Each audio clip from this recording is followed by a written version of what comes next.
been too long now. I think that I want a second guess you, a second guess me, a second guess them. Jeudi 16 septembre 2025, voici le tirage de la guidance qui va mettre la lumière sur un point qu'il sera positif pour vous d'explorer afin d'aller vers quelque chose d'encore plus positif. Justement, le programme, il est juste ici. C'est le même programme que le tirage de la semaine que je vous invite à consulter si tel n'est pas encore le cas. Allez, on commence cette guidance avec les signes de terre, c'est-à-dire Taureau, Vierge et Capricorne. Votre guidance vous est apportée par la carte du monde. Vous êtes invités en cette journée, en cette période, à clôturer ce qui a besoin de l'être, à mettre un point final à quelque chose, à un projet, à quelque chose qui vous tient à cœur en tout cas, et de vous en congratuler, de vous en féliciter. Le monde est une carte hautement positive qui vous invite vraiment à passer à autre chose après avoir bien terminé ce qui avait besoin de l'être, sinon il vous faudra revenir en arrière.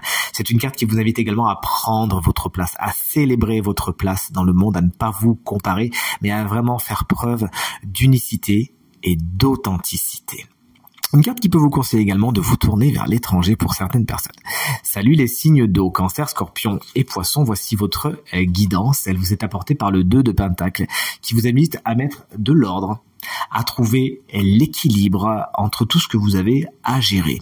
Bon, fatalement, on est dans les deniers, on est dans les pentacles, on ne peut pas faire l'économie de parler du matériel et du financier. Peut-être qu'il y a quelque chose à équilibrer à ce niveau-là, auquel cas, let's go.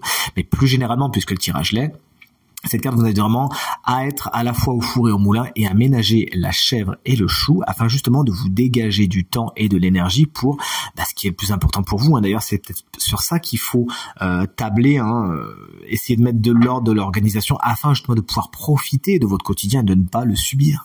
Salut les signes d'air, Gémeaux, Balance et Verseau. Balance, qu'on embrasse très fort. Si vous fêtez votre anniversaire aujourd'hui, justement, vous êtes à l'honneur.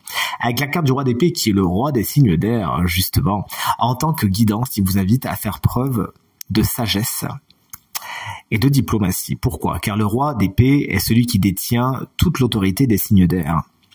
Il est capable de trancher, de prendre des décisions et de se servir de son autorité, de sa position hiérarchique afin d'influencer les autres. Et là, on vous invite vraiment à vous servir de cette influence, à servir de cette autorité si vous en avez, à bon escient, c'est-à-dire de ne pas faire de jugement à l'emporte-pièce, de ne pas aller trop vite en besogne. C'est une carte qui vous invite également à la réflexion, à la sagesse, à la prudence.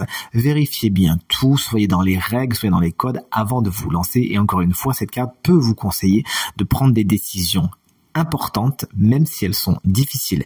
Bien sûr, le roi d'épée peut représenter un guide ou une guide qui souvent est comme vous, signe d'air, Gémeaux, Balance ou Verseau, qui pourrait avoir une vérité importante à vous révéler. Et chers amis signes de feu, voici, c'est-à-dire Bélier, Lion et Sagittaire, avec la carte du chariot, carte générique du travail, on vous invite peut-être à mettre votre énergie, votre attention dans ce domaine. Il y a des choses qui sont en train de bouger. Let's go, on suit le mouvement et on ne se laisse pas dépasser par ce chariot.